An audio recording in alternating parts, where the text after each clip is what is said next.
Yes, well, I am uh, s- fully in the saddle in Kikomar now, and a highlight, and I sent a picture to the group last week, was that the Christian Missionary Alliance had a camp here, and we had the privilege of Luis and Carla and their two kids, and Arturo and his daughter, Lisa Marie. Lisa Marie.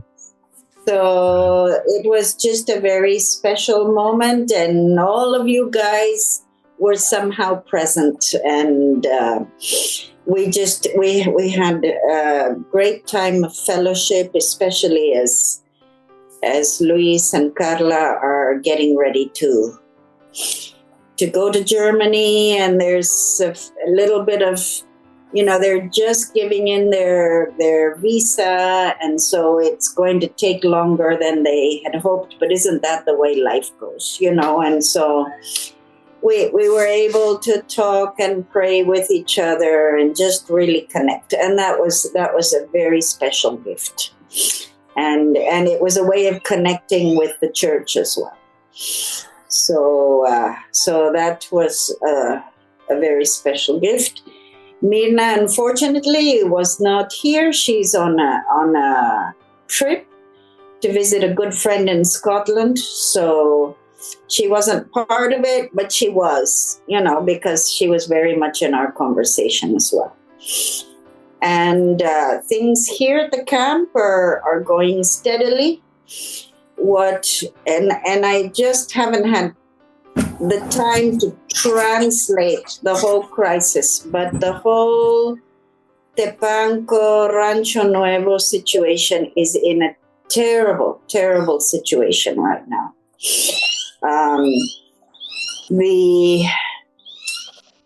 The main church leaders were called to one of the neighboring communities just during Holy Week, and they were imprisoned for 48 hours along with a new believer, because there are 5 or 6 new families come to the Lord from that community, and they're just very upset about losing more of their people to this foreign new religion. And so after 48 hours of being detained, not with violence, but detained,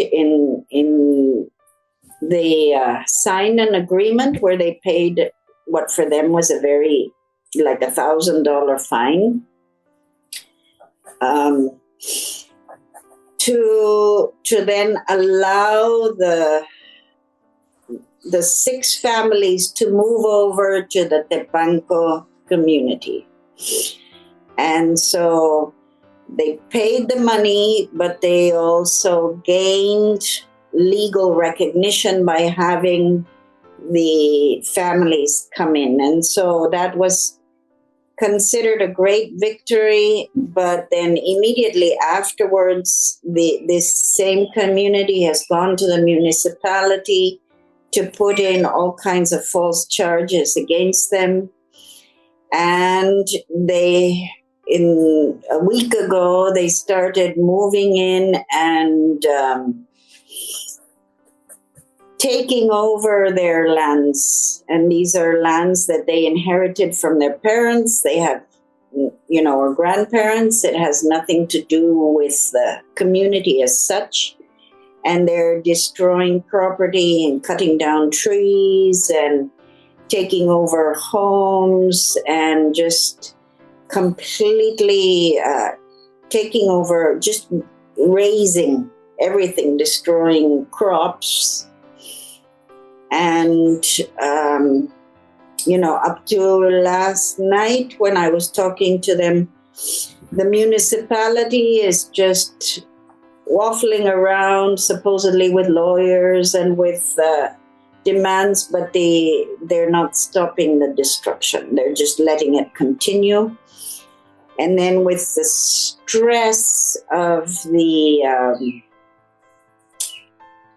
imprisonment, the mother of Rogelio's right-hand man, she had a severe diabetic crisis and a week later died.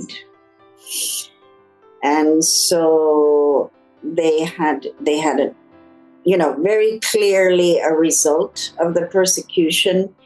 And so the community took advantage that they were in the middle of the funeral and didn't allow them to take a vehicle in to carry the body up to this new cemetery, the one that was inaugurated last year, but made them carry it by hand. And so it's you can't bring a vehicle in. They're just stopping them at every direction. They're contaminating the well. They're trying to put in a new cistern to be able to protect the water so that it doesn't get, they put dead animals in the water and garbage and stuff like that, so that they have no access to water. So now they have a cistern, and we tried to get them a pump, but I don't know whether that's been able to be put into functions yet. But it's just, they're hard pressed on every side. And so please be praying for them. And I'm doing well. I don't have a lot of energy, but I spend it well. You look great. I feel great in the mornings, not so good in the middle of the afternoon when the heat sets in. Yeah. Well, much to pray about. It sounds like the conference was really good, right? It was good to see all those folks. But again, the Tampico and that whole community continues to get slammed and hammered. How are the legal proceedings going? Have they established themselves as a community with the government?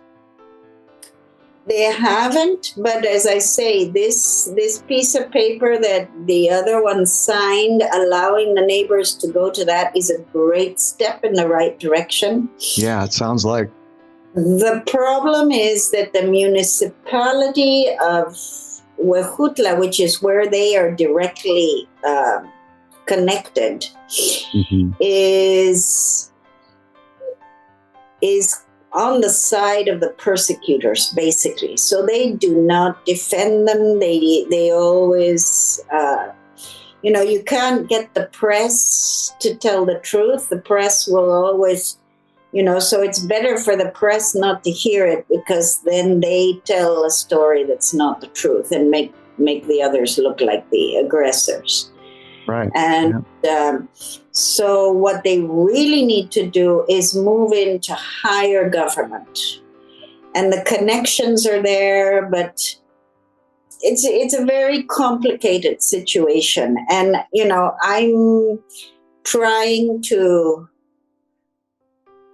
intervene, but without badgering them, and just praying through, because they're hearing so many voices that I don't want to be just another confusing voice. And so, I have my idea of what they should do, but there are other people coming and saying, no, you should do this and you should do that. And it just, they're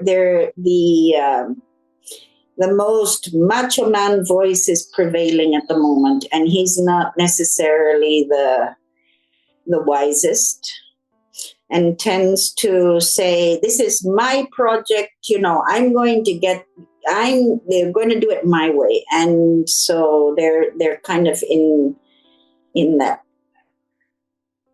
mode right now. So I'm kind of stepping back along with other people that it's like we want to help, but we don't want to hinder. So it's complicated within the church community as well. Right.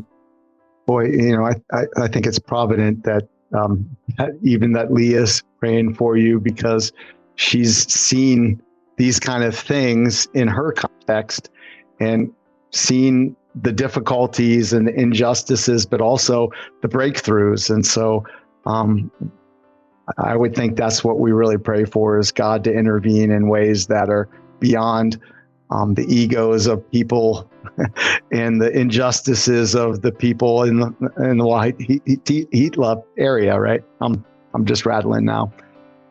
Yes, something that God can do, right?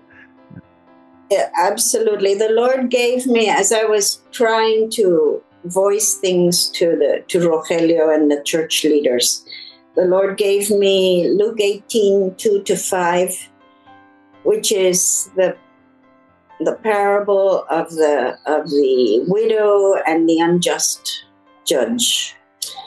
And I know that has to do with prevailing in prayer, but I just felt like it was very appropriate. It's like, don't step back and wait for justice to be done. You need to just, keep going at it. Yeah. And so I just sent, the scripture reference and praying that God will speak to them.